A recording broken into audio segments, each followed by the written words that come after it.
Ops gynae की जो सबसे चैलेंजिंग जगह होता है ना, वो लेबर रूम होता है। मुझे ऐसा लगता है। और लोग कहते हैं कि वेंटिलेटर से पेशेंट वापस नहीं आता। क्या चीज ऐसी थी कि जो आपको ऑप्स गायनी ही लेना है? मतलब इसमें मेडिसिन भी है, इसमें सर्जरी भी है, इसमें इमरजेंसी भी है, इसमें इलेक्टिव भी है। It's a complete branch. Ultrasound नहीं कराना चाहिए, बच्चे को नुकसान होगा, या पीसीओएस पॉलीसिस्टिक ओवरियन सिंड्रोम या फिर ये डिसीज रहती है, बहुत कॉमन रहती है। इससे मतलब इस चीज से भी कहीं ना कहीं प्रेगनेंसी पे कुछ इफेक्ट पड़।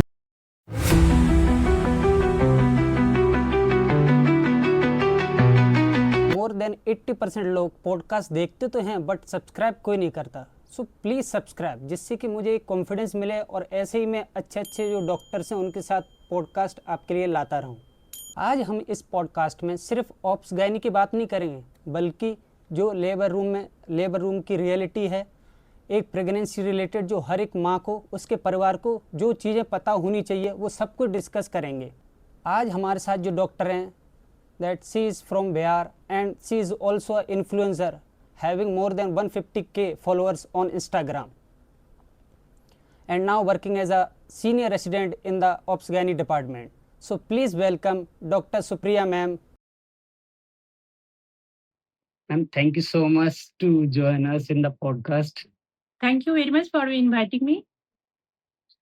मैम, तो सबसे पहले जैसे कि अभी की जो डॉक्टर सुप्रिया मैम है और जो एक पीजी के टाइम की डॉक्टर सुप्रिया मैम थी, उन दोनों में क्या चीज, मतलब पहले के और अभी के दोनों में क्या अलग है?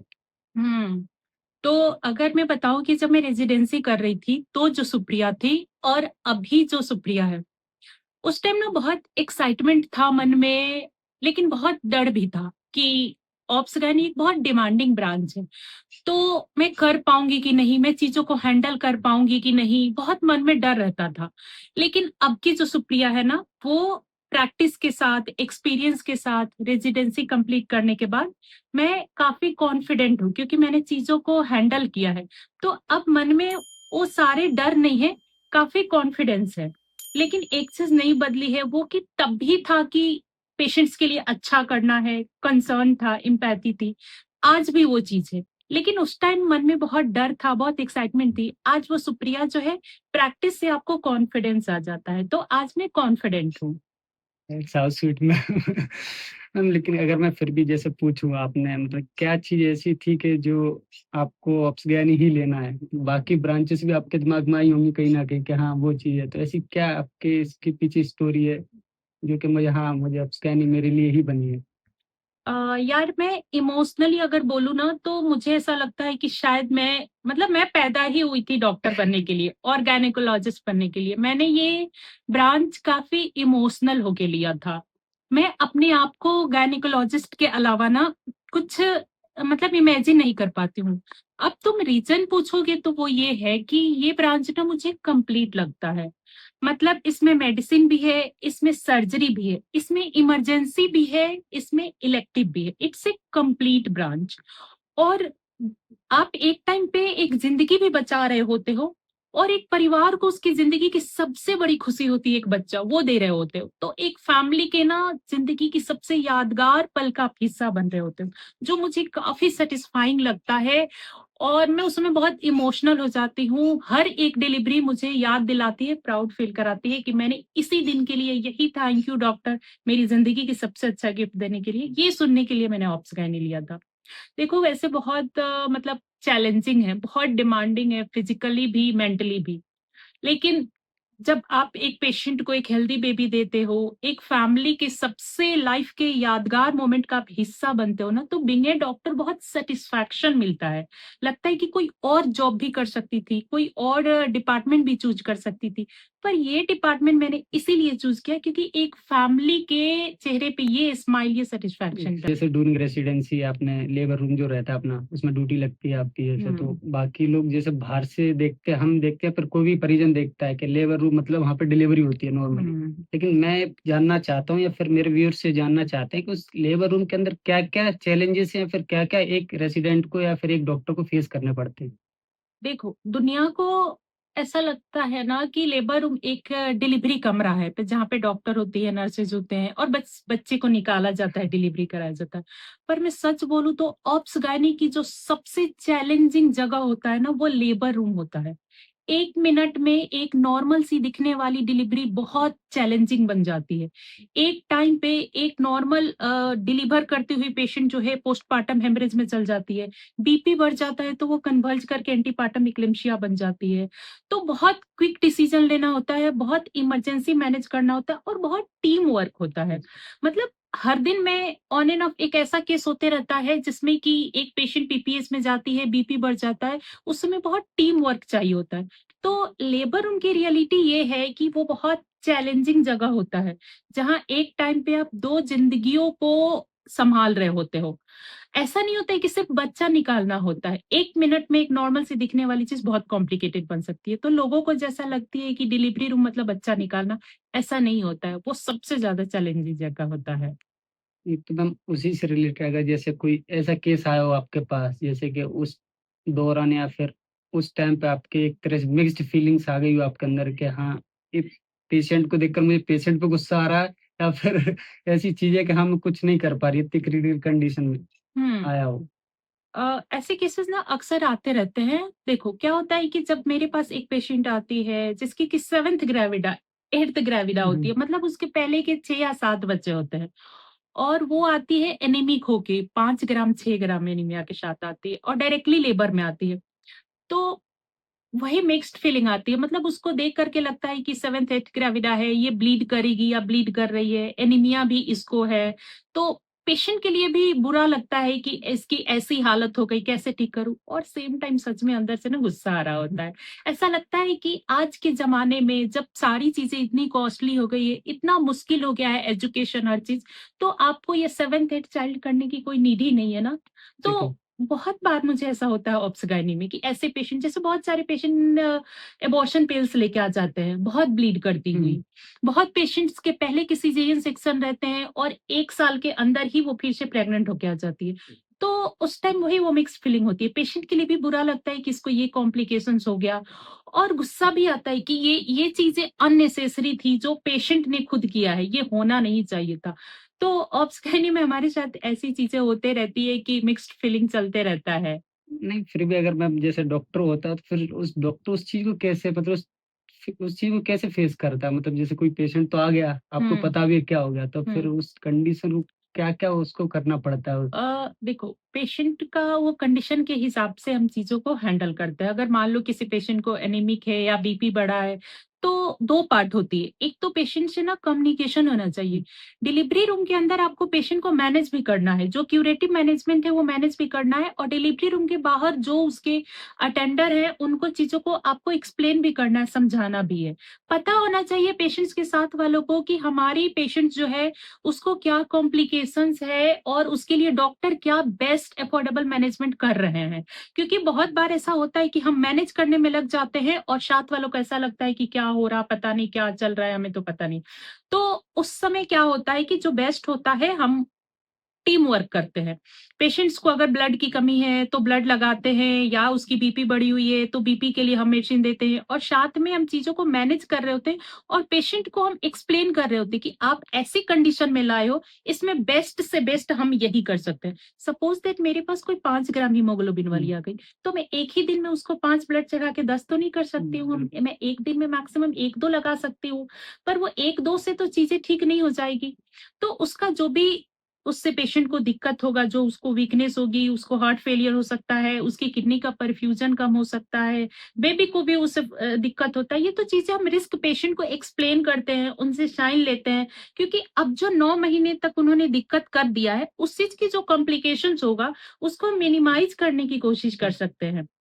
पर एकदम पेशेंट आया और बहुत सारी चीज़ें हमारे कंट्रोल में नहीं होती कि आया, ब्लड लगाया या इंजेक्शन दिया, चीज़ों को 100% कंट्रोल कर लिया। तो जो रिस्क है पेशेंट को एक्सप्लेन करो और आपका जो मेडिकल मैनेजमेंट है, वो आप मैनेजमेंट करो।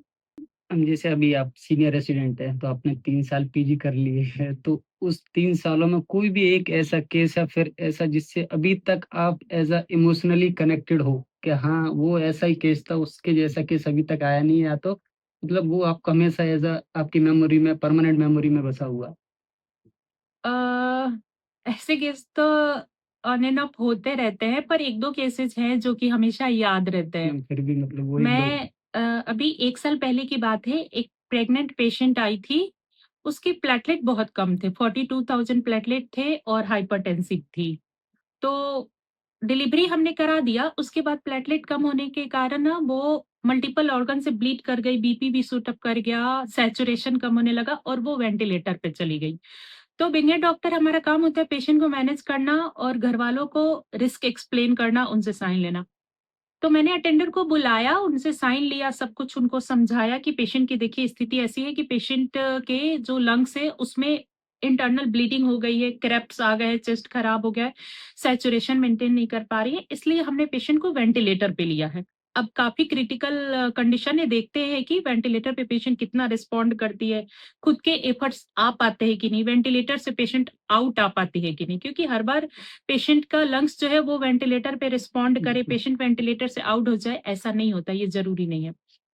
तो मैंने ये सब चीज़ें एक्सप्लेन करके फिर मैं पेशेंट को मैनेज करने में लग गई। थोड़ी देर बाद उस लेडी का हस्बैंड आया और बोलता है कि मैम, मैंने घर पे बता दिया है कि वो बचेगी नहीं, तैयारी करके रखो, आप वेंटिलेटर से हटा दो। मैंने बोला ऐसा क्यों? तो बोलते हैं क्योंकि आपने बोला ना काफ़ी क्रिटिकल है और लोग कहते हैं कि वेंटिलेटर से पेशेंट वापस नहीं आता है, ये तो पेशेंट ऐसे सामने है। तो मैंने उनको थोड़ा डाँटा भी और समझाया भी कि बीइंग ए डॉक्टर आप हॉस्पिटल में हो, घर में आप कुछ भी करो, लेकिन 0.1% को भी मैं 100 में चेंज करूँगी और मैं लास्ट तक पूरा अपना एफर्ट्स लगाऊँगी कि आपके पेशेंट ठीक हो जाए। हम सब लगे रहे, पर वो लोग ना आपस में फैमिली मेंबर सब बात कर रहे थे कि कोई मतलब नहीं है, हमने तो घर पे बोल दिया है। मतलब घर पे वो लोग इन्फॉर्म कर दिए कि नहीं बचेगी, हम लोग बॉडी लेके आ रहे हैं, ऐसा। सारे फैमिली मेंबर अब वेट कर रहे थे कि अब हम उनको डिक्लेयर करेंगे और वो पेशेंट लेके जाएँगे। आप बिलीव नहीं करेंगे, वो पेशेंट 6 दिन वेंटिलेटर पे रही, एक्सटुबेट हुई, डिस्चार्ज होके गई। जब वो डिस्चार्ज होके गई ना, तो उसकी डिस्चार्ज 2 बजे हो गया था, वो 3-4 बजे तक मुझे ढूँढती रही। उस दिन मैं ओपीडी में बैठी थी, वार्ड में वो मुझे ढूँढती रही। फिर मैं ओपीडी से निकल के जा रही थी ना, तो वो उदास मन से अब अपने गाड़ी पे चढ़ने के लिए हॉस्पिटल से जा रही थी। हुँ, मुझे देखी, आके गले मिल गई कि मैम हमको तो ये लोग बोल दिया था कि मर जाएगी, बचेगी नहीं, बॉडी ला रहे हैं, हुँ, आपने मुझे बचा लिया, मैं डिस्चार्ज होके जा रही हूँ। हुँ, मतलब ऐसे इतना मेरे लिए भी इमोशनल था कि सच बात है, मैं घरवालों को बोल तो दी कि 0.1% से मैं 100 हुँ, में लाऊँगी। पर अंदर मन में मुझे भी डर था, मुझे लग नहीं रहा था कि ये वेंटिलेटर से आउट आएगी 42,000 प्लेटलेट पे। पर वो पेशेंट मेरे सामने डिस्चार्ज होके गई। तो ये चीज़ मैं कभी नहीं भूल पाऊँगी कि एक ऐसी पेशेंट जो 6 दिन वेंटिलेटर पे रही, जिसके घरवाले रेडी थे कि हम बॉडी हैंडओवर करो, हम ले जाएँगे। वो पेशेंट को मैंने हेल्दी डिस्चार्ज किया, पेशेंट फ़ॉलो-अप में भी मेरे पास आई और जब भी आती यही बोलती कि आप अपने घर रख लो मुझे, मैं तो आप ही की दी हुई ज़िंदगी हूँ। अगर आप नहीं होते तो इन ये लोग तो मेरी बॉडी ले जाने हुँ, को तैयार थे। तो वो चीज़ हमेशा मेरे दिमाग में आते रहता है कि ऐसा भी मिरेकल टाइप चीज़ें हमारी मेडिकल साइंस में होती है। हुँ, इसलिए कभी उम्मीद नहीं छोड़नी चाहिए, हिम्मत नहीं हारनी चाहिए और बीइंग ए डॉक्टर अपने को कोशिश करती रहनी चाहिए। जो मतलब अपना गाइडलाइंस है, जो प्रोटोकॉल है, आप फॉलो करते जाओ, लगे रहो एंड तक, तो दैट्स काफ़ी ट्रूली अच्छे आउटकम आता है। That's great. जैसे कि अपन डेली लाइफ में देखते हैं, कुछ लोग ऐसा ही बोलते हैं कि डॉक्टर नेग्लिजेंस हो गया, फिर डॉक्टर की वजह से हो गया है। वहाँ पे हम गए थे लेकिन डॉक्टर ने इलाज नहीं किया, उस हॉस्पिटल में इलाज नहीं हुआ। तो ऐसा भी कोई मतलब पेशेंट या कोई परिजन आए हैं आपके पास इस मतलब अभी तक रेसिडेंसी में? कैसा हुआ हो कि आपको ऐसा किसी पेशेंट ने बोला हो? हाँ, मैं जब रेज़िडेंसी कर रही थी ना, तो मेरा फर्स्ट ईयर अभी खत्म होने वाला था, सेकंड ईयर बन रही थी, चीज़ें काफ़ी समझ आने लगी थी, अच्छा खासा ट्रेनिंग हो गया था। तो एक पेशेंट एडमिट हुई थी जिसकी कि अभी प्री टर्म लेबर पेन के साथ। तो पेशेंट आई, मैंने उसको एग्ज़ामिन किया, मैंने अपने कंसल्टेंट से डिस्कस किया उसकी मैनेजमेंट और मैं पेपर पे मैनेजमेंट लिख दी। सिस्टर को मैंने बोल दी कि सिस्टर क्योंकि प्रीटर्म लेबर पेन से आई है तो फीटल लंग मैच्योरिटी के लिए जो भी आपको इंजेक्शन है, जो भी हम मैनेजमेंट करते हैं, वो इनको इंजेक्शन लगा दो और बेड रेस्ट पे इनको बेड पे डाल दो। उसके बाद से मैं दूसरे पेशेंट में लग गई। उस पेशेंट को इंजेक्शन भी लगते रहे, सब कुछ होता रहा। मॉर्निंग में उनका पेशेंट मुझसे डिस्चार्ज माँगने लगा। मैंने बोला कि भैया क्यों जाना हुँ, चाहते हो? हुँ, हम तो पेशेंट मैनेज कर ही रहे हैं, इससे बेस्ट मैनेजमेंट कहीं और नहीं मिल सकता। तो उनका ब्लेम था कि मैडम रात के 2 बजे से भर्ती है, आपने कुछ इलाज नहीं किया। मैं शॉक्ड रही, मैंने कहा इंजेक्शन लगे थे ना आपको कमर पे? तो बोली हाँ, बस इंजेक्शन लगाया, क्या मालूम क्या किया नहीं किया। उस दिन मुझे रियलाइज हुआ ना कि पेशेंट से कम्युनिकेशन भी उतना ही ज़रूरी है। ट्रीटमेंट के साथ-साथ पेशेंट का ट्रस्ट भी आपको जीतना है, पेशेंट को एक्सप्लेन करना है। मतलब उसको बताना है कि क्या प्रॉब्लम है कि आप उसको भर्ती कर रहे हो और उस प्रॉब्लम के लिए क्या आप इलाज कर रहे हो और आगे और क्या दिक्कत हो सकती है। तो बहुत बार ऐसा होता है कि हम पेशेंट को एडमिट कर देते हैं, बहुत अच्छे से मैनेज भी करते हैं। पर पेशेंट को वो चीज़ें हम इन्फॉर्म नहीं करते हैं। कई बार क्या होता है कि पेशेंट घबरा जाते हैं उस चीज़ यस से मैम। कि ऐसा हो गया, अब क्या होगा? टेंशन में चले जाते हैं। तो हम सोचते हैं कि थोड़ी चीज़ें ठीक हो जाए तो हम बताएँगे। पर पेशेंट के अंदर ना पेशेंस नहीं रहता है, क्योंकि उनको भी प्रॉब्लम हो रहा होता है, हॉस्पिटल में आए होते हैं। तो वो बहुत ज़्यादा टेंशन में आ जाते हैं कि डॉक्टर एडमिट कर दिया, इलाज नहीं किया। पर ऐसा कभी नहीं होता। हर एक पेशेंट हमारे लिए ज़रूरी होता है और हम मतलब किसी और जॉब में भी जा सकते थे। मैं इतनी इंटेलिजेंट थी कि मैं बैंकर हो सकती थी, टीचर हो सकती थी, किसी भी प्रोफ़ेशन हो सकती थी, अच्छी-खासी ईज़ी लाइफ़ जी यस सकती मैम। थी। पर मैं नाइट ड्यूटी करती हूँ, मॉर्निंग आती हूँ, इवनिंग जाती हूँ। मैंने ये प्रोफ़ेशन ही इसीलिए चूज़ किया क्योंकि मेरे अंदर से एक्चुअली सेवा भावना है। मैं लोगों को सेवा करना चाहती हूँ, उनसे ब्लेसिंग्स लेना चाहती हूँ। इसी से मुझे सैटिस्फैक्शन मिलता है। मुझे लगता है कि मैं थोड़ी डिफरेंट हूँ, डिफरेंट अपने प्रोफ़ेशन में आई हूँ। तो ऐसा कभी होता नहीं है यार कि हम नेग्लिजेंस नहीं करते हैं, ना ही पेशेंट को नहीं देखना, ऐसा कुछ चीज़ें नहीं होता। पर हाँ, ये चीज़ होता है कि कई बार हम पेशेंट की ट्रीटमेंट में तो लग जाते हैं, पर पेशेंट को एक्सप्लेन नहीं कर पाते हैं। तो वो पेशेंट के अंदर ना इस चीज़ की सैटिस्फैक्शन की कमी होती है और यही चीज़ें लोग बोलते हैं कि डॉक्टर ने देखा नहीं, कुछ किया नहीं, पर ट्रीटमेंट तो चल रही होती है। जैसे मेरे उस केस में भी यही हुआ। मैंने पेशेंट को एडमिट भी किया, फेटल लंग मैच्योरिटी के लिए जो इंजेक्शन होता है स्टेरॉइड की, वो मैं लगवा भी रही थी। पर ये चीज़ें मैं लेबर रूम से बाहर निकल के वो उस लेडी के हस्बैंड को नहीं बताई कि मैं क्या इसकी मैनेजमेंट कर रही हूँ, बिल्कुल। तो उसको लगा कि कुछ किया ही नहीं जा रहा। उसको थोड़ी पता था कि इसका यही इलाज है, fetal lung मैच्योरिटी के लिए पहले स्टेरॉइड इंजेक्शन लगाना। तो ऐसा मतलब मतलब एक प्रॉपर हाँ, काउंसलिंग भी एक ज़रूरी है, जो भी बहुत परिजन ज़रूरी है। आते हैं पेशेंट उनके का लिए। ट्रस्ट गेन करना है, आपको ट्रीटमेंट भी करना हुँ। है और पेशेंट को चीज़ों को एक्सप्लेन भी करना है, कम्युनिकेशन बहुत ज़रूरी है। मैम कभी कोई ऐसे रिलेटिव भी आए मतलब जिसको आपको बोलना पड़ा हो कि आप ये गलती कर दी आपने, आपको ऐसा नहीं करना है। कुछ कॉमन मिस्टेक्स के साथ रिलेटिव्स आते हैं तो पेशेंट को लेके आते हैं साथ में। मतलब बहुत या तो वो बहुत देर कर देते हैं आने में ऐसा। तो कभी कोई ऐसा आपको रिलेटिव को समझाना पड़ा है? जैसा अभी आपने बताया काउंसलिंग के लिए, तो कि हाँ, आपके पेशेंट को बहुत लेट लिया है, इससे पहले आपको लाना चाहिए था या फिर पहले कहीं और दिखाया था इस बीमारी के लिए। तो ऐसा कोई केस है? मतलब जो फैमिली मेंबर होते हैं ना, उनकी सबसे कॉमन मिस्टेक जो मैं देखती हूँ, वो ये होता है कि पेशेंट के प्रेगनेंसी के वार्निंग सिम्पटम को ना इग्नोर करते हैं।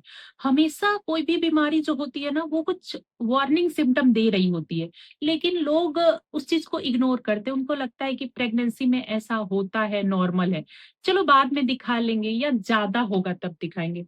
जैसे कि ये अक्सर मैं देखती हूँ कि जो पेशेंट बढ़े हुए बीपी के साथ आते हैं प्रेगनेंसी में, तो वो पेशेंट घर वालों को बोलते हैं कि मेरा सर दुख रहा है, मुझे घबराहट हो रही है, मुझे चक्कर आ रहा है, अच्छा नहीं लग रहा है, हुँ। उल्टी हो रही है। ये वार्निंग सिम्पटम ऑफ हाइपरटेंशन होते हैं, जिसे इम्पेंडिंग साइंस कहते हैं। पर घर वाले इस चीज़ को इग्नोर करते हैं, उनको लगता है प्रेगनेंसी में सबको ऐसा होता है। और वो टाइमली ना लाके काफ़ी लेट लाते हैं। जब तक वो लाते हैं बीपी काफ़ी ज़्यादा बढ़ चुका होता है और उससे मैटरनल और फीटल माँ और बच्चे दोनों के हेल्थ पे उसके असर पड़ चुके रहते हैं। तो ये जो फैमिली होती है ना, इनको प्रेगनेंसी के वार्निंग सिम्पटम को नज़रअंदाज नहीं करना है। प्रेगनेंसी में टाइम सबसे इम्पोर्टेंट होता है। हर चीज़ का टाइमली मैनेजमेंट पॉसिबल है। पर अगर आप लेट लाते हो तो बढ़े हुए बीपी के कारण जो बच्चा का ग्रोथ अफेक्टेड हो गया। अगर बीपी बढ़ा है तो बच्चे को न्यूट्रिशन का ट्रांसपोर्ट नहीं होगा, तो वो बच्चा को ग्रोथ नहीं होगा। तो अब आप लेट लाते हो तो इसमें हम कुछ नहीं कर पाएँगे। बहुत बार पेशेंट्स आते हैं बढ़े हुए बीपी के कारण एंटीपार्टम इक्लेम्सिया होने के बाद। जब पेशेंट्स को एक्चुअली घर पे सीज़र आ जाता है, तब वो एकदम से भाग के आते हैं कि मैम इसको झटके आ गए, हाथ-पैर ऐंठा गया, ये तो बेहोश हो गई।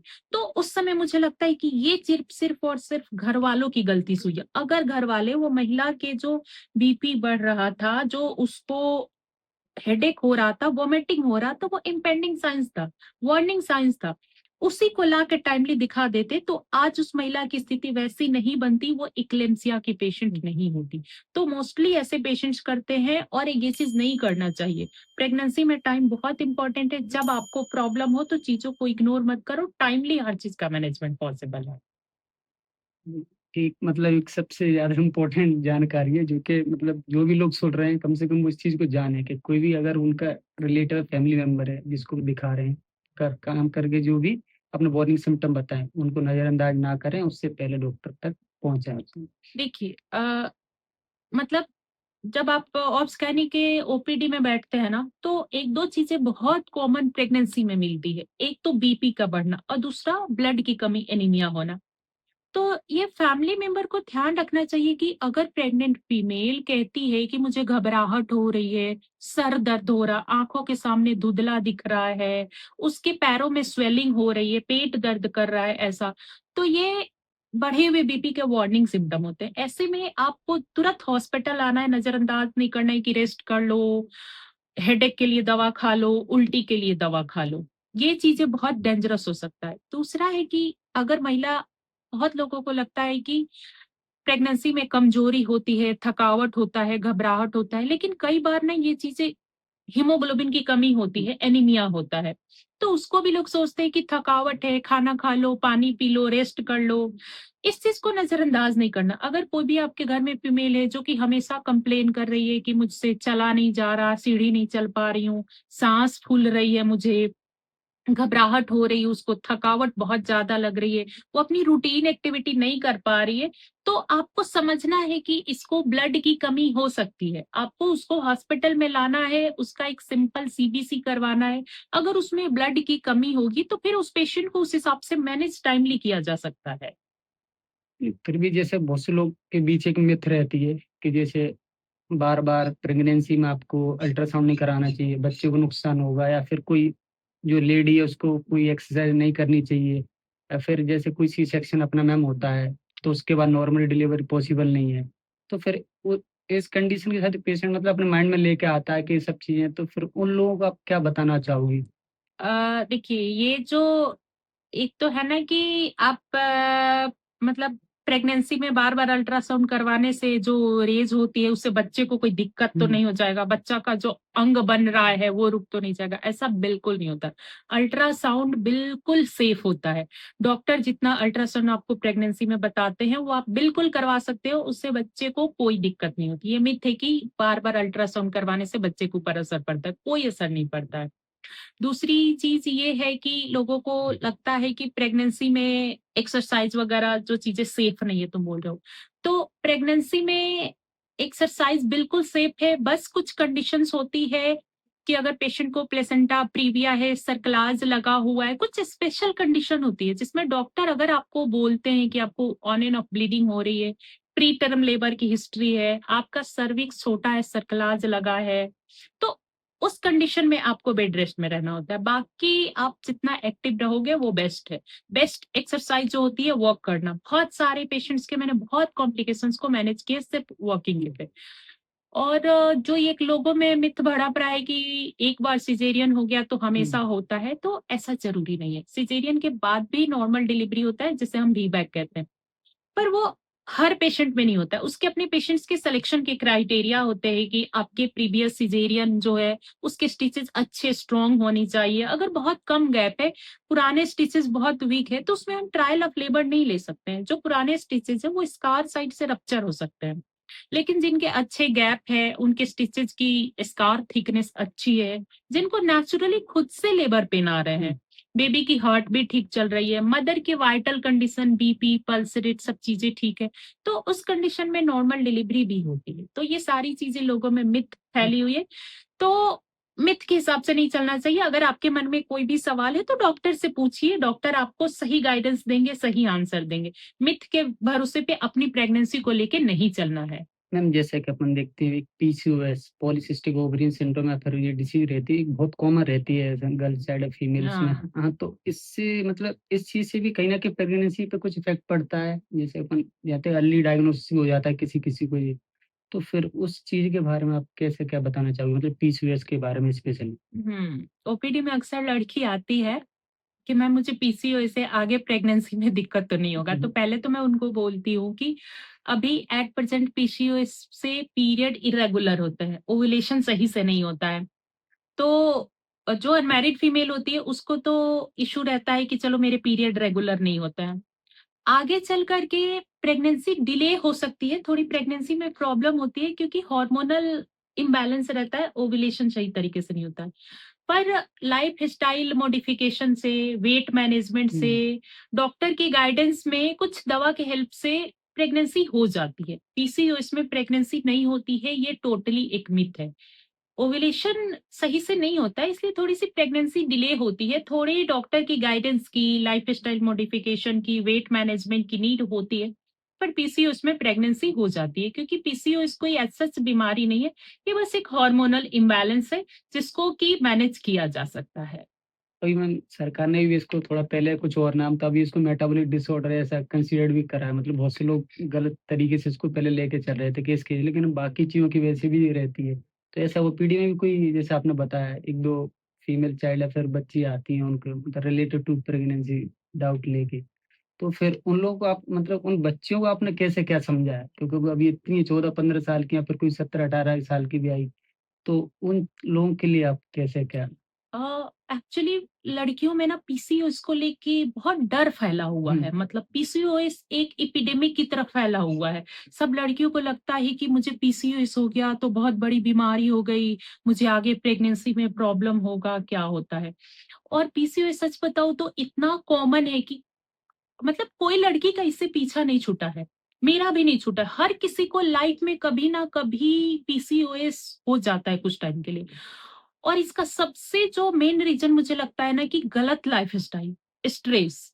अक्सर देखो क्या होता है कि लड़की का उस पीरियड में एग्जाम का टेंशन रहता है, कैरियर का टेंशन रहता है, बिल्कुल सेडेंटरी लाइफस्टाइल होता है। हर कोई लाइब्रेरी में बैठ के पढ़ रहा होता है, सब ऐसे ही कुरकुरे पिज्जा बर्गर खा रहे होते हैं। किसी की आजकल लाइफस्टाइल हेल्दी नहीं है, हम्म, इसलिए हर लड़की को पीसीओएस हो रहा होता है। तो मैं सबसे पहले तो लाइफस्टाइल पे बहुत ज़्यादा जोर देती हूँ, उनको समझाती हूँ कि पीसीओडी तुम ट्रस्ट करो, कोई बीमारी नहीं है। ऐसा नहीं है कि ओवेरी में बड़े-बड़े सिस्ट हो गए, फाइब्रॉइड हो गया, कोई थायराइड, बीपी हो गया, शुगर हो गया, जो कि तुमको लाइफ टाइम लेके चलेगा, ये चीज़ें अब ठीक नहीं हो सकती, ज़िंदगी भर दवा खाना पड़ेगा, ऐसा कुछ नहीं है। ये एक हार्मोनल इम्बैलेंस है जिसको कि अपन लाइफस्टाइल मैनेजमेंट से स्ट्रेस को कम करके ठीक कर सकते हैं। तो उनके दिमाग से पहले मुझे ये निकालना होता है कि तुमको कोई बच्चा बीमारी नहीं है, इसको ठीक किया जा सकता है, सिर्फ लाइफस्टाइल मॉडिफिकेशन से। पर सच कहूँ तो लाइफस्टाइल मॉडिफिकेशन इतना ईज़ी नहीं होता है, किसी के लिए भी नहीं होता। सबके लाइफ में मैं कितना भी समझा लूँ, उसे अपने पढ़ाई का, उसे अपने करियर का स्ट्रेस है। वो फिक्स्ड शेड्यूल पे नहीं सोती है, वो फिक्स टाइम पे नहीं उठती है, ऑन एंड ऑफ वो बाहर का खाना खा हम्म, लेगी, है ना? तो ये सब लाइफस्टाइल मॉडिफिकेशन को पहले हमें इम्पोर्टेंस समझाना होता है कि अगर तुम्हारा लाइफस्टाइल हेल्दी नहीं रहेगा, तो हार्मोनल इम्बैलेंस बना रहेगा, इंसुलिन रेजिस्टेंस बना रहेगा, तो ये हार्मोनल इम्बैलेंस गड़बड़ रहेगा और पीसीओएस तुमको परसिस्टेंट बना रहेगा। तो उनको इस चीज पे जोर देके समझाना पड़ता है कि कैसे लाइफस्टाइल का इंपॉर्टेंस है पीसीओडी में, किस तरीके से अगर आप एक्टिव रहोगे, एक्सरसाइज करोगे, अच्छी लाइफस्टाइल रखोगे, तो आपका जो इंसुलिन की सेंसिटिविटी है वो सही रहेगा। तो आपके हॉर्मोन्स जो ओवेरी से रिलीज हो रहे हैं वो प्रॉपर वर्क करेंगे, तो आपका ये सिस्ट नहीं बनेगा और पीरियड भी रेगुलर हो जाएगा। तो जब तक आप अनमैरिड हो तब तक तो प्रेगनेंसी की कोई बात नहीं है, तब तक आपका हेडेक है कि मेरे पीरियड रेगुलर नहीं आते, तो कोई बात नहीं, मत आओ पीरियड रेगुलर, उससे कोई इशू तो नहीं है। अभी आपके लाइफ में पढ़ना लिखना, कैरियर में सेटल होना जो गोल है उसको अचीव करो। बस करना यह है कि अपने को स्ट्रेस नहीं लेना है, हेल्दी लाइफ रखना है, टाइम पे सोना है, टाइम पे जगना है, हेल्दी खाना खाना है। साथ में हम कुछ हार्मोनल थेरेपी देते हैं, उस हार्मोनल थेरेपी से पीरियड को रेगुलर करने की हम कोशिश करते हैं।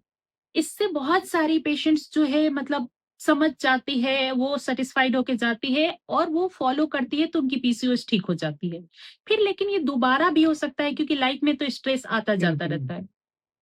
अब जब वो पेशेंट मैरिड होती है तो उसको अगर फिर पीसीओडी होता है, प्रेगनेंसी कंसीव होने में प्रॉब्लम होता है, तो उसका मैनेजमेंट डिफरेंट होता है। अब पीरियड उसका कंसर्न नहीं है, अब उसका कंसर्न है कि उसे बेबी चाहिए, तो उसकी मैनेजमेंट अलग होती है। उसमें प्रॉब्लम होता है कि ओव्यूलेशन ठीक से नहीं होता, तो कुछ नहीं, बस हमें ओव्यूलेशन करवाना होता है, अंडे बनवाना होता है। उसके लिए हम मेडिसिन देते हैं, पेशेंट्स को कुछ फॉलोअप में बुलाते हैं, चीजों को हम देखते हैं, ऑब्जर्व करते हैं कि हम जो दवा दे रहे हैं उससे उसका बॉडी, उसका ओवेरी कैसे रिस्पॉन्स दे रहा है।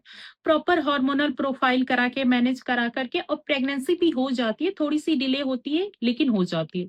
तो अगर आप अपनी पीसीओडी ठीक करना चाहते हो ना, तो सबसे पहले भूल जाओ कि तुम्हें पीसीओडी है, क्योंकि पीसीओडी का मेन रीजन स्ट्रेस और आपका लाइफस्टाइल खराब होना है। तो भूल जाओ कि पीसीओएस से मस्त रहो और स्वस्थ रहो वाली इसमें चीजें मैं समझाती हूँ। स्ट्रेस को भूल जाओ, पीसीओडी है, इरेगुलर पीरियड रहने दो, अपना लाइफ स्टाइल ठीक करो, वेट रिड्यूस करो, सही खाना खाओ, पीसीओडी अपने आप ठीक हो जाएगा। मतलब जब मैं भी नीट की प्रिपरेशन कर रही थी ना, तो मुझे भी हो गया था, पर बीइंग ए डॉक्टर मुझे पता था कि पीसीओडी हार्मोनल इम्बैलेंस है, और अभी लाइफ में नीट पीजी क्रैक करने का बहुत बड़ा हेडेक है। तो ना तो मैं उस समय लाइफ स्टाइल ठीक कर सकती थी, और ना ही स्ट्रेस लाइफ से हटा सकती थी। स्ट्रेस तो इतनी आती थी कि नींद नहीं आती थी, और खाना तो पूरे खाती थी तभी पढ़ाई होती थी, तो वो भी ठीक नहीं कर सकती थी। तो पहले मैंने वही जो मैं बाकी गर्ल्स को समझाती हूँ कि पहले अपना गोल अचीव करो। पहले मैंने नीट क्रैक किया, जिस दिन मेरी रैंक अच्छी आई, अगले दिन से मुझे नींद भी आने लगी, मैं एक्सरसाइज भी करने लगी, डाइट पे भी ध्यान रखने लगी, बिना किसी दवा का 3 to 4 मंथ में मेरे पीसीओडी ठीक हो गए। उसके बाद से जब अपने लाइफ में टेंशन हट गई, तो अब कोई टेंशन नहीं है, तो स्ट्रेस नहीं है, हेल्दी लाइफ स्टाइल है, तो सारी चीजें ठीक है। तो बेसिकली पीसीओएस इतनी बड़ी चीज है जिसको इतनी इजी तरीके से मैनेज किया जा सकता। जरूरत है बस समझने की, अवेयरनेस की लोगों को, कि एक्चुअली पीसीओएस क्या है और इससे क्या प्रॉब्लम हो सकती है, इसको कैसे मैनेज किया जा सकता है। मतलब रूट को आप समझोगे तो आप घबराओगे नहीं। बिल्कुल, मतलब लाइफ़स्टाइल मॉडिफ़िकेशन, आपका जो भी लाइफ़स्टाइल, आप एटलीस्ट उस पे ज़्यादा फ़ोकस करें। जैसे कि आजकल सोशल मीडिया का बहुत ज़माना है, हर एक कोई न कुछ वीडियो डाल ही रहा है, कुछ बना के कि बीमारी ऐसी, इसके लिए करो, वो करो। तो उन लोगों के लिए आपको मतलब उस इन्फ्लुएंसरों को आपकी तरफ से क्या कहना है? या फिर कुछ तो डाल देते हैं, वीडियो बना के डाल देते हैं, देखो कहाँ पे, जैसे मैंने पूछा, इस हॉस्पिटल में कुछ भी नहीं हुआ, हम यहाँ पे गए थे, यहाँ पे कुछ नहीं हुआ, ये बीमारी लेके गए थे। तो पर्टिकुलर उन इन्फ्लुएंसर के लिए क्या वो सही चीज़ उसके थ्रू बता रहे हैं, या फिर कुछ बस मतलब गलत चीज़ लोगों के बीच फैला रहे हैं? हम्म। बहुत बार मैं भी अपने पेशेंट्स को ना बेस्ट देती हूँ, लेकिन जितना मैं बेस्ट सोचती हूँ उतना बेस्ट आउटकम नहीं आता है। तो पेशेंट्स ऐसा बोलते हैं कि आप तो भगवान हो, आपने ये ठीक नहीं किया। मैं उन्हें एक ही चीज ना एग्जाम्पल देके समझाना बेस्ट होता है। मैं उन्हें क्या बोलती हूँ कि आप घर में खाना बनाते हो हुँ, ना, आपने कभी ऐसा कोशिश किया क्या कि खाने में नमक ज्यादा डाल के किसी को दे दे? नहीं ना। उसके क्या रीजन होते हैं? एक बार तो कोई महिला नहीं चाहेगी कि मतलब ज्यादा नमक डाल के किसी को खाना खिलाए, उसका मूड खराब हो, उसे डांट पड़े, और अपनी खुद की भी तो बहुत कॉन्फिडेंस डाउन जाता है ना, कि अरे ऐसे कैसे हुँ, मैंने हुँ, खाना बनाया और नमक ज्यादा डाल दिया। तुम भी कभी बाइक चलाते होगे, तो तुम कभी जानबूझ के एक्सीडेंट करवाते होगे क्या, कि हुँ, नहीं मेरे हाथ पैर टूट जाए या मेरा खुद का मोरल डाउन हो जाए? बीइंग ए डॉक्टर हम कभी नहीं चाहते कि कोई केस हमसे खराब हो या किसी पेशेंट का कुछ बिगड़े या आउटकम गलत आए।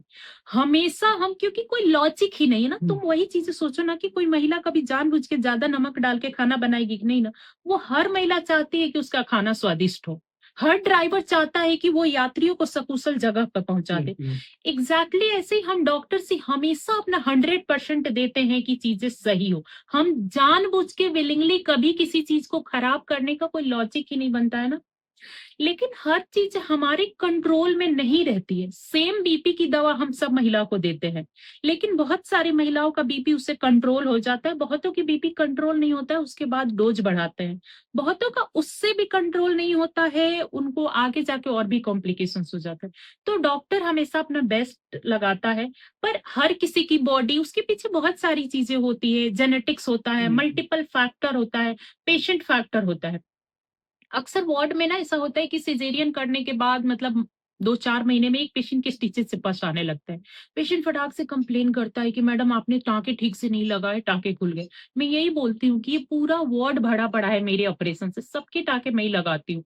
किसी के नहीं खुले, सिर्फ आपके खुले। तो क्या वाक़ई में मैंने ठीक से टाँके नहीं लगाए थे? तो पेशेंट फैक्टर भी होता है कि किसकी बॉडी कैसे रिस्पॉन्ड बिल्कुल। करती है, किसके न्यूट्रिशन क्या है, उसकी जेनेटिक क्या है। बॉडी की खुद की भी इम्यून सिस्टम होती है ना? तो हर चीज डॉक्टर के कंट्रोल में नहीं होता है। हम भगवान जैसे हैं, क्योंकि लोगों की हम जिंदगियां बदल देते हैं, बीमारियों को ठीक करते हैं, पर एक्चुअली में हम भगवान नहीं है। अगर भगवान होते ना तो हम सब चीज को देख कर ठीक कर देते, हम खुद भी बीमार नहीं होते। तो मुझे लगता है कि ये जो लोग भी वीडियो बनाते हैं और मिस इन्फॉर्मेशन लोगों को पहुंचाते हैं ना, उन्हें इस बात को समझने की जरूरत है कि जानबूझ के कभी भी कोई डॉक्टर किसी का केस नहीं बिगाड़ता है, कभी कुछ गलत नहीं करता। पर हर चीज डॉक्टर के कंट्रोल में नहीं होता। हमारा बेस्ट मतलब देने के बाद भी हर बार सही तरीके से आउटकम नहीं आता है, और इसमें हमारी कोई रिस्पॉन्सिबिलिटी नहीं रहती है, क्योंकि चीजें हमारी कंट्रोल में नहीं रहती है। मैम मैं जैसे बात करूँ, एज़ आप अभी आप सीनियर रेज़िडेंट हैं, तो आपके जूनियर्स भी होंगे जो कि अभी first year, second year PG कर रहे होंगे, तो या फिर जो आने वाले हैं आगे ऑब्स्टिन डिपार्टमेंट में फॉर डूइंग द रेसिडेंसी, तो उन पर्टिकुलर रेसिडेंट के लिए आपकी क्या कुछ एडवाइस है कि एटलीस्ट वो 3 सालों के लिए इस तरीके से प्रिपेयर हो जाएँ, या फिर अपने आप को इस तरीके से प्रिपेयर कर लें कि आपको एक काम के लिए थोड़ा अपने आप को एक मेंटली या फिज़िकली हर तरीके से अपने आप को प्रिपेयर करके आना होगा? देखो, अगर आप रेजिडेंसी करने आ रहे हो ना, तो आपको सोच के आना है कि ये बहुत टफ फेज रहने वाला है। 3 साल का ट्रेनिंग वर्ड अपने आप में बहुत टफ है। तो ये सारी किसी भी ब्रांच का रेजिडेंसी है ना, मेंटली और फिजिकली बहुत चैलेंजिंग होती है। आपको सेम टाइम पे 24-36 घंटे ड्यूटी भी करनी होती है और सही डिसीजन भी लेना होता है। ऐसा नहीं है कि कल सुबह से मैं ड्यूटी में थी, मैं नाइट ड्यूटी में थी, तो आज मैं किसी पेशेंट को मैनेज नहीं करूंगी या गलत जवाब दे दूंगी या गलत दवा लिख दूंगी। तो आपको फिजिकली भी बहुत हार्ड होना पड़ेगा, मेहनत करनी पड़ेगी, और मेंटली भी बहुत क्विक डिसीजन लेना होगा। एक-एक सेकंड में आपको डिसीजन लेना होगा और सही डिसीजन लेना होगा। पर अपने आप को ना इन सब के बावजूद भी कूल एंड काम रखना है। पेशेंट्स को अपना टीचर समझना है। हर एक पेशेंट, हर एक बॉडी अलग होती है, अलग तरीके से रिस्पॉन्ड करती है। तो जितने पेशेंट्स आप देखोगे ना, उतने चीजें आप सीखोगे और उतना आप कॉन्फिडेंट होगे। जैसे मैं हर दिन 10 डिलीवरी करवाती हूँ ना, फिर भी 11th पेशेंट अगर मेरी ड्यूटी से पहले लेबर में चली जाती है ना, तो मैं ट्राई करती हूँ कि मैं ही से डिलीवर करा के जाऊँ। 2 रीज़न है, एक तो पेशेंट को मैंने एडमिट किया ना, तो उस पेशेंट की उम्मीदें मुझसे जुड़ी होती है कि ये वाली मैडम मुझे एडमिट की है, ये मुझे देख रही, ये मेरे बारे में सब कुछ जानती है और वो मुझे सही तरीके से सारी प्रॉब्लम बताती है। दूसरा ये रहता है कि मैं चाहती हूँ कि मैं एक और डिलीवरी करा के जाऊँ, ताकि मैं एक और पेशेंट के आउटकम का हिस्सा बन के जाऊँ, एक और एक्सपीरियंस मुझे ज़्यादा मिल जाए। तो जो भी जूनियर्स है, मैं उनसे यही बोलूँगी कि आप पेशेंट्स को अपना टीचर मानो। ज़्यादा से ज़्यादा उन्हें ऑब्जर्व करो। सीनियर से ज़्यादा क्वेश्चन्स पूछो। जितनी सीनियर्स के क्लोज रहोगे, जितनी उनसे चीज़ों को आप पूछोगे, ऑब्जर्व करोगे, उतना ज़्यादा अच्छा डॉक्टर आप बनोगे कि हमारे सीनियर्स कैसे मैनेज करते हैं, ऐसे इमरजेंसी में कैसे क्विक डिसीज़न लेना होता है, कैसे क्विक एंड सही डिसीज़न लेना होता है। जल्दी का काम मतलब हड़बड़ का काम गड़बड़ नहीं करना होता है, सही भी डिसीजन लेना है और जल्दी भी लेना है, क्योंकि टाइम बहुत इंपॉर्टेंट होता है ऑब्स गायनी में। और थोड़ा खाना-पीना खा के अच्छा कूल काम रहना है, क्योंकि डिमांडिंग और चैलेंजिंग दोनों ही रहने वाला है। 24-36 घंटे की ड्यूटी के बाद भी हमें ठीक रहना होता है। बहुत बार मुझे होता था कि मैं अ, ट्रेनिक्सा लगवा के मेफेनेमिक एसिड खा करके ड्यूटी कर रही हूँ या इंट्राकेथ लगवा करके ड्यूटी कर रही हूँ। कई बार पेशेंट्स बोल देते थे कि मैम आप रेस्ट कर लो। तो फिजिकली भी बहुत स्ट्रांग रहना है और मेंटली भी स्ट्रांग रहना है। पेशेंट्स को अपना समझना है, टाइम देना है और साथ में ना थोड़ी बहुत पढ़ाई भी करते रहनी है, क्योंकि अगर आप प्रॉपर गाइडलाइन से अपनी ट्रेनिंग लेते हो ना, चीजों को पढ़ के फिर पेशेंट को एडवाइज करते हो, समझते हो, तो आपके कॉन्सेप्ट्स क्लियर होते जाते हैं। बिल्कुल। तो अपने को स्टैंडर्ड बुक यूज करना है, स्टैंडर्ड प्रोटोकॉल को फॉलो करना है, सीनियर से क्लोज रहना है, चीजों को ऑब्जर्व करना है और मैक्सिमम पेशेंट को आपको टाइम देना है। तो इससे आप अपनी ट्रेनिंग के बाद एक बेस्ट डॉक्टर बन के निकलते हो, कॉन्फिडेंट होके निकलते हो। जैसे कि मैं भी अभी इंटर्न हूँ, इंटर्नशिप यहाँ भी या फिर पर्टिकुलर जो मेरे बैचमेट्स हैं उनकी कई पर्टिकुलर डिपार्टमेंट में इंटर्नशिप चल रही है। तो आपने भी इंटर्नशिप करी होगी अपने टाइम पे, तो आपने उस चीज़ को कैसे डील करा? फिर जैसे मैं पर्टिकुलर अपने लिए एडवाइस माँगूँ, मैं इंटर्नशिप में ऐसी क्या-क्या चीज़ करूँ कि एटलीस्ट मेरी पीजी की पढ़ाई के साथ-साथ मेरी एक इंटर्नशिप भी, वो ट्रेनिंग भी कहीं न कहीं अच्छी हो अच्छी जाए? इंटर्नशिप हो। देखो, आजकल ऐसा होता है ना कि पीजी के बाद मतलब इंटर्नशिप के बाद सबको पीजी करना ये दिमाग में रहता है। तो हम क्या करते हैं कि अपनी इंटर्नशिप के दौरान ट्रेनिंग पे कम ध्यान देते हैं, पढ़ने पे ज़्यादा ध्यान बिल्कुल। देते हैं, क्योंकि हमें नीट निकाल करके और पीजी करना है, क्रैक करना है। मैंने भी ये सेम मिस्टेक किया, जो मैं अब रिग्रेट करती हूँ। बीइंग ए डॉक्टर, आपके पास आपका कल को किसी पेरिफेरल एरिया में वर्किंग हो या आप अपने कहीं रिश्तेदारी में जाते हो, तो लोग ये नहीं कहेंगे कि डॉक्टर साहब आप सर्जन हैं तो आप पथरी का इलाज बताइए, हेडेक का मत बताइए। वो आपसे हर चीज का पूछ लेंगे। आप सर्जन हो फिर भी एक प्रेग्नेंट फीमेल पूछ लेगी कि मेरे बेबी की मूवमेंट नहीं हो रहा, अब मैं क्या करूं? तो आप क्या बोलोगे कि अरे मैं तो सर्जन हूं, मेरे से मत पूछो? ऐसा नहीं कर सकते, है ना? समाज के लोगों की उम्मीद है कि ये डॉक्टर साहब है, इन्होंने एमबीबीएस की है, इन्हें आना चाहिए। तो इंटर्नशिप जो होती है ना, वो सारे सब्जेक्ट में इसीलिए होती है कि सबका बेसिक नॉलेज आपको मिल जाए। तो हर चीज का बेसिक्स बीइंग ए डॉक्टर आपको पता होना चाहिए। बाकी आप पीजी इसलिए करते हो कि आपकी एक पर्टिकुलर फील्ड में फिनिशिंग हो जाए। अब मैं गायनेकोलॉजिस्ट हूँ तो मुझे ऑप्स गायनी की सारी चीजों की पता है, फिनिशिंग हो चुकी है, कॉन्फिडेंट हूँ। लेकिन इसका मतलब ये नहीं कि कल को अगर मेरी एक प्रेग्नेंट फीमेल बोलती है कि मैम मुझे पाइल से मुझे लैटिन में खून आता है, तो मैं बोलूंगी कि ये तो सर्जरी विभाग का। मुझे पता होना चाहिए कि मुझे उसको सिर्फ बात समझाना है, मुझे उसको बताना है कि तुम लैक्ट सिरप लो, तुमको कॉन्स्टिपेशन नहीं होनी चाहिए, तुमको क्यों हो रहा, सिर्फ बात तुमको लेना होगा, है ना? तो मैं ये कहना चाहूंगी तुमसे भी और सभी भी इंटर्न से कि पढ़ाई करो, बिल्कुल अपने ट्रेनिंग पीरियड के बाद जो टाइम मिलता है उसमें पढ़ाई करो, पीजी पे फोकस्ड रहो। लेकिन हर डिपार्टमेंट की जो बेसिक ट्रेनिंग होती है ना, वो ट्रेनिंग लो। वो ट्रेनिंग तुमको एक अच्छा डॉक्टर बनाएगा, ताकि आगे चल करके अगर कहीं किसी की हड्डी टूटती है तो तुम्हें पता रहेगा कि हाँ कौन सा हड्डी टूटना इमरजेंसी है, कब इसको इमीडिएटली अभी रिडक्शन होनी चाहिए, वरना पेशेंट को कॉम्प्लिकेशंस हो सकता है। कोई भी बेबी है, न्यूबॉर्न है, तो तुमको पता होना चाहिए कि ये नॉर्मल फाइंडिंग है। ऐसा नहीं कि कोई बच्चे को जो न्यूबॉर्न को बहुत सारे नॉर्मल फाइंडिंग होती है, तुम देख करके बोल दो कि अरे ये तो बहुत बड़ा इशू है, तुम पीडियाट्रिशियन को दिखा लो। तो वो सारे सब्जेक्ट का सबका नॉलेज होना चाहिए एक डॉक्टर होने के लिए। और इंटर्नशिप में अच्छे से अपनी ट्रेनिंग करनी चाहिए, वो लाइफ लॉन्ग काम आता है। That's great ma'am. इस चीज पे हम जरूर फोकस करेंगे। रैपिड राउंड है जिसके लिए मैं आपको कुछ क्वेश्चंस दूंगा and you have to answer in one word और वन लाइन। तो हम जब से सबसे पहला जैसे कि मैं पूछूं the best pregnancy exercise for the patient. Pregnancy में बेस्ट एक्सरसाइज मेरे हिसाब से वॉक करना होता है, सबसे बेस्ट होता है। हर फीमेल कर सकती है, बहुत इजीली कर सकती है, और बहुत सारे इसके बेनिफिट है। आपके करियर का वो सबसे प्राउड मोमेंट।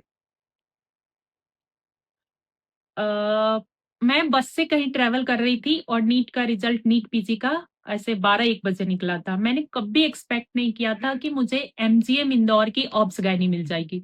मेरे लिए इतना प्राउड मोमेंट था कि मैं बस से उठ गई, मैंने ड्राइवर को बोला भैया रुको रुको रुको। फिर उसने रोक दिया, बोला उतरिए। फिर मुझे लगा मैं उतर क्यों रही हूँ, फिर मैंने कहा चलो चलो चलो। मुझे कुछ समझ नहीं आया था, मतलब इतनी प्राउड मोमेंट था कि आपको obs gynae MGM Indore allot होना। तो वो मुझे लगता है कि मेरे लाइफ में मैं आगे कुछ भी अचीव करूं, पर अभी तक की सबसे प्राउडेस्ट मोमेंट था। That's great ma'am. मैम एक मतलब सी सेक्शन से रिलेटेड सबसे बड़ी मिथ जो कि लोगों के बीच है। ऐसा लगता है लोगों को कि सी सेक्शन के बाद नॉर्मल डिलीवरी नहीं होती है, सी सेक्शन के बाद सी सेक्शन नहीं होता है, पर ऐसा जरूरी नहीं है। सी सेक्शन के बाद भी नॉर्मल डिलीवरी हो सकती है, लेकिन सबकी नहीं होती है, उसके पेशेंट सिलेक्शन होते हैं। And the last and the most important, that's a one word related to the obs-gynae department. Ops gynae के लिए बहुत लाइफ चैलेंजिंग डिपार्टमेंट ही है, मतलब लाइफ चैलेंजिंग वर्ड बेस्ट रहेगा ऑप्स गायनी के लिए। That's all about ma'am. Thank you so much. आपने जितनी भी इंफॉर्मेशन हमारे साथ शेयर किया, फिर रियलिटी जो कि मेरे जो व्यूअर्स हैं वो देख रहे हैं, कहीं ना कहीं उनके लिए जो आगे चल के एज ऑप्स-गायनी ड्रीम ब्रांच अपनी परस्यू करेंगे, तो उनको वो कहीं ना कहीं यूज भी का है। और बाकी जो मोस्ट इम्पोर्टेंट जो परिवार हैं, जो बाकी उनके जो लेडीज हैं घर में, जो महिला हैं जो कि प्रेग्नेंट लेडीज हैं, कहीं ना कहीं उनके लिए वो इंफॉर्मेशन यूजफुल हो। Thank you so much to have me. Thank you so much दोस्तों to watch the podcast till the last. अगर आपको ये पॉडकास्ट थोड़ा भी पसंद आया है, इसकी इन्फॉर्मेशन आपके लिए थोड़ी वैल्यूबल रही हो, so please subscribe my channel और प्लीज़ कमेंट कीजिए आपको नेक्स्ट पॉडकास्ट किस डॉक्टर के साथ चाहिए। Thank you so much and have a great day.